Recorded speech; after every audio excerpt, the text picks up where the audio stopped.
Squid Game was a big flop in Korea.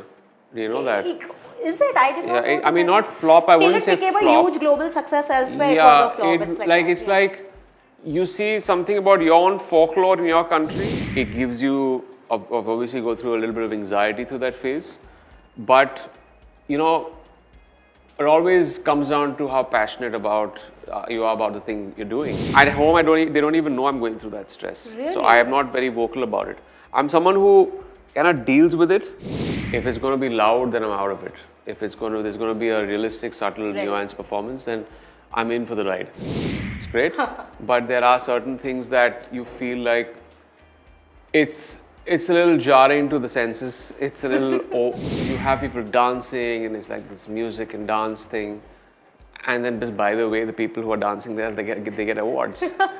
So you know, surprise, surprise. Sometimes you feel like shaking the audience, and you're like, please see it from my point of view. Yeah. This is what I was presenting to you. But then no one can argue with the audience's taste.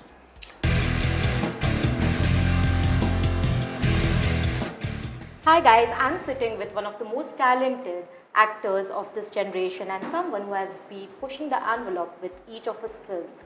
Emraan Hashmi, who is all set to scare us, like literally with his next film, which is Dybbuk.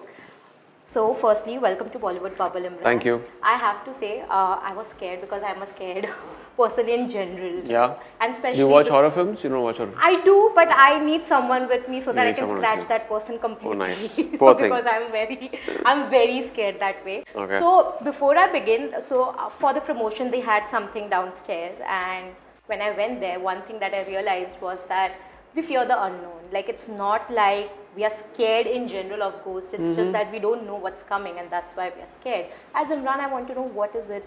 Is that feeling that you also resonate with, or what is it that really scares you or makes you fear as a person? I mean, I'm scared of few insects. Yeah. Yeah, I have this thing about cockroaches, Okay. spiders. Anything that's a little bigger than this, It a scares you. spider. Lizard. No, lizards I'm fine. Okay. The insects, I mean, I'm fine with reptiles. Something about the way they crawl just kind of makes my insides crawl. But yeah, like you said, the fear of the unknown. When I travel, I never keep my room in pitch dark. I always keep one light on. I don't know why that is. I tell myself that I don't want to trip in the night when I, wake up in the middle of the night, if I have to walk to the loo or whatever. But probably it's something to do with darkness and ghosts, and I sway a little between my beliefs of ghosts also. I'm skeptical, but still not, maybe. Yeah. It's a little Oscillates between these two things. Yeah. But when you're doing a horror film per se, because you have done horror films before, and there's a certain expectation that comes with it, because when we know that Emraan is part of this horror film, we expect to see something different each time because you've done that before, right? Is that pressure at the back of your mind as well when you pick up a script? I mean, there's no pressure. There's just this awareness that I have to give the audience something new. And it's not just for horror. It is for any other film. You've played a character, you don't want to repeat that, you don't want to get repetitive because you want to give a sense of novelty to the audience. Present a new story, uniqueness, aesthetics of the film should be amped up and bettered with each progressive film. Like horror, I didn't sign anything since I think past 6-7 years. Yes. Because I just felt that I have to give the audience something new, and when Jay came and narrated this, I lapped it up and I took it. But with horror, another big challenge is that India में वैसे भी बहुत ज़्यादा horror films नहीं बनती है. And the other challenge is that you have to live up to that expectation, because a lot of times horror can also, it's a very thin line. If it's not scary, then it becomes comedy. There's a very thin line, right? So how do you gauge that when the script comes to you? How do you gauge that whether this will actually be executed in that way? I actually asked the director of his favorite films. So, and I also engage in conversations of what, according to that, what from that experience or that viewing did the director take back home? The thing I'm looking for is psychological. If the director is on the same page as that, I believe films are the most scary when it plays on the psychological aspect. True, it is all here. Yeah, not fake jump scares or loud music or loud sound effects. those are not the kind of films and also the nuanced way that the director wants to present the performances of the actors. If it's going to be loud, then I'm out of it. If there's going to be a realistic, subtle, nuanced performance, then I'm in for the ride. So I engage in those conversations, and actually you don't have to get into a detailed conversation. You get to know from the material of how it's written and the director's first vision, statement on the film. Right. That the kind of ride it's going to take you on. Right. But like you mentioned, like you like subdued and nuanced performances over loud reactions. But sometimes that is very underrated in our industry, especially. Do you ever feel that way as well? Not anymore. I think because of OTT, of people seeing so much more work out there, I think people's interpretation of what a good performance has changed. Has changed, for sure. Because if you're only watching films from our industry, things that are awarded here, it's great. But there are certain things that you feel like it's a little jarring to the senses. It's a little, acting is not just portraying and acting for the sake of it.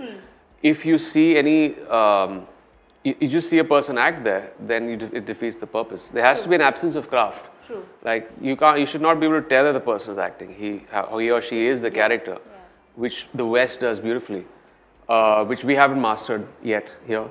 So I believe in that, and I think the audience has grown leaps and bounds in this lockdown and since OTT has happened. Yeah, since you mentioned awards, I want to know how much do you even believe in it? Because I will confess that I'm someone, I feel that awards, especially in today's time, are just an event. But they've always been events. I mean, but now, I remember there was a time when I would look forward to an award and wonder and be excited about who will win.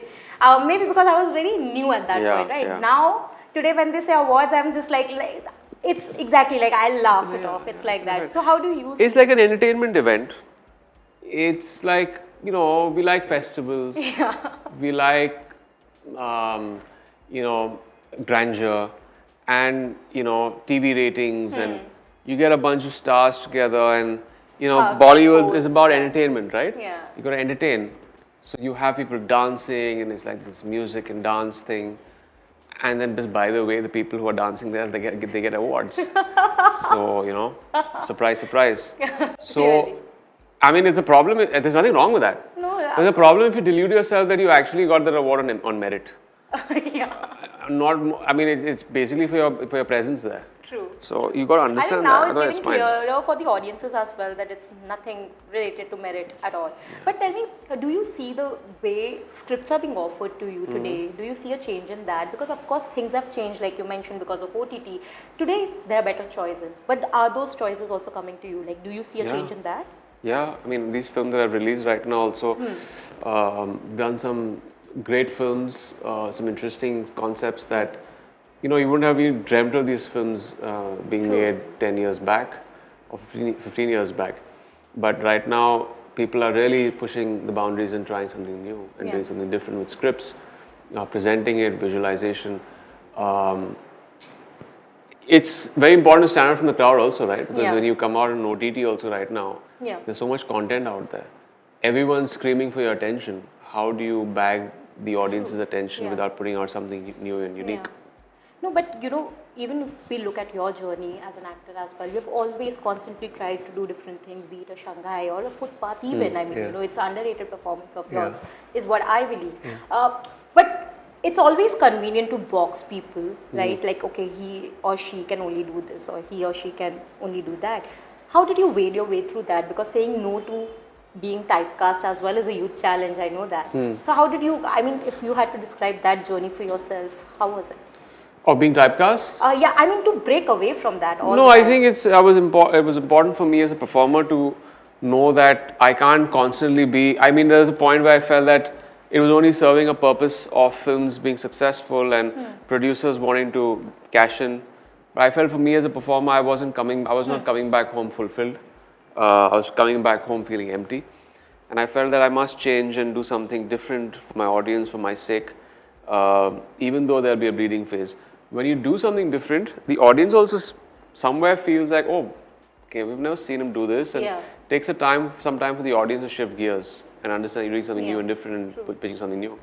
But I felt I was in for that ride. and I was willing to But make when, that say, change. for example, when you started something new or you tried something new and you perhaps did not get the desired reaction from the audience, did it like dishearten you? And It how does, did you of handle? course. How did you handle that? No, it does feel it is disheartening for any film to not succeed. Of course, yeah. Especially a film that you know has been made well. Yeah. Not a film that has gone wrong, then you Huh. fear. I mean, you know what's the outcome of the film, but a film that you personally love, and the audience kind of disses it.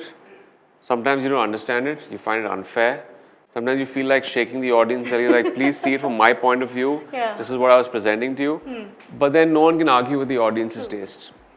Sometimes, it's also the way there are a lot of variables, especially with theatrical. There's Friday releases, depending who you're coming with, what marketing muscle the other films have, how effectively have you marketed your film? True. Do the songs succeed or don't succeed at this? Yeah. So a lot of variables. I mean, I'm talking about 5 years back, 6 years back. Now the terrain is a slightly more even playing field, not theatrical, but OTT. Yeah. Make a good film and people are going to lap it up. I was about to say, do you think with OTT now there's a level playing field, at least when it comes to presenting the content? पहले तो Yeah. content present करने के लिए ही space नहीं मिल रहा था, platform नहीं मिल रहा था. You would have to wait and wait to get that limited Yeah. period in theaters.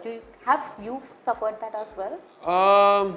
I'm using the word Sometimes, suffered because it is kind of. I think sometimes in some films, just when there's a wave of a huge, juggernaut, a kind of film that kind of has tremendous marketing muscle, and everyone just talks about that film in that coming month or 2 months, and you can't match up as far as your marketing goes of your film. It could be through innovation or through the budget. But this is an even playing field, I feel, OTT, because it's more, it's on merit, and smaller films, medium budget films won't get crushed. Yeah. If you've got a good story to tell, you could have without a star cast, without any face value, it could do tremendous business on OTT. True. I mean, I don't know if you've watched Squid Game, which is a Polish. Yes, I have finished it. Oh, yeah. you did, right? Yeah. So I feel it's actually made on a very small budget compared to other It is. other projects. I mean, purely on just the way just the concept and the way it's been presented. I mean, it's got its due credit because it was OTT. Yeah, and surprisingly, Squid Game was a big flop in Korea. Do you know that? Is it? I did not know. I mean, not flop. I wouldn't say flop. Till it became a huge global success elsewhere, it was a flop. It's like you see something about your own folklore in your country, and you've seen something that's very usual to the stuff. Maybe you've seen other game show films I'm talking about Korea, and you're like, okay, I've seen that. Yeah. But for the world, they lap it up because it's something new. Of course, yeah. So even for that matter, even Money Heist, not very successful. Yeah, but once it goes global, when it goes then global, then everyone starts people sit talking up and about notice, and it amplifies from that. Yeah, but lastly, before I wrap this up, I want to know, because you have always been someone, Emraan, who will talk about his film usually and be like very, like not on social media, very subdued that way, But I want to know when and it's not like you did not face your lows in your career as well. I want to know, what was that period like for you? Because every time you jumped back with something different. But I know it's not easy to have that kind of a low as well, when people perhaps might write you off or just be like, अरे इसका कुछ नहीं होगा. Despite और else they'll say कि ये तो industry में लोगों को जानता है फिर भी नहीं हो पा रहा है, or whatever, there are things being said. What was that period like for you? I for me, I don't dwell in self-pity, and when the chips are down, I just keep moving ahead. Of course, it's disheartening. It gives you, obviously, go through a little bit of anxiety through that phase. But, it always comes down to how passionate you are about the thing you're doing. Yeah. And when your passion kind of supersedes the fear of failure, then there's no problem, because it's the passion is the driving force. That's what's taking you ahead. So my passion for films has always superseded a low phase or when the chips are down, and I knew that there was a reason for that. I stepped out of something when I was in my prime to try and experiment with something else, and I knew that there would be a bleeding phase in that, because I wasn't giving the audience to something that they wanted to see me in, because you knew that would be so myopic, because that would last a couple of years after that. After that, I have to give them something unique, so why not now? True. So I was well on my way to kind of do that and know that, okay, films might not clock the numbers as they did earlier for some things that I'm successful at, but it's important to do that. But were you like, did you prepare your family as well? Because that also comes in place, right? Wherein your wife and that, like, to be mentally prepared that there will be a period where people will say things about No, you. I think, see, I compartmentalize. I mean, my family, they've always been a support system, but I don't really tell them on, okay, this is my career decision and put them through the stress. Yeah. It's something I do internally, so I don't share that. At home, they don't even know I'm going through that stress. Really? So I am not very vocal about it. I'm someone who kind of deals with it. You won't see me anxious. It might be a thought in the background of my mind, playing up somewhere, but you won't see me like discussing it or. But then how do you let out? Like, because I don't. That's the kind of person that I am. I just, it kind of dies within me and I don't hold on to things. Like, I don't get stressed about something beyond its life. Right. Like, okay, a film doesn't work. That moment I feel dejected.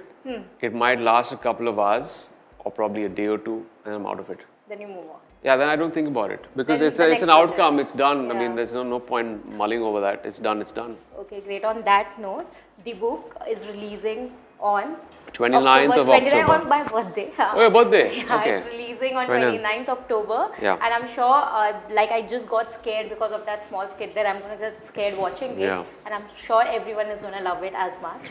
Thank you so much, Emraan, for this Thank you. lovely chat. And I hope it works out for you. And keep Cheers. pushing the envelope because that also makes us as an audience crave for more. Sure thing. Always. Thank All you. right. Thank you.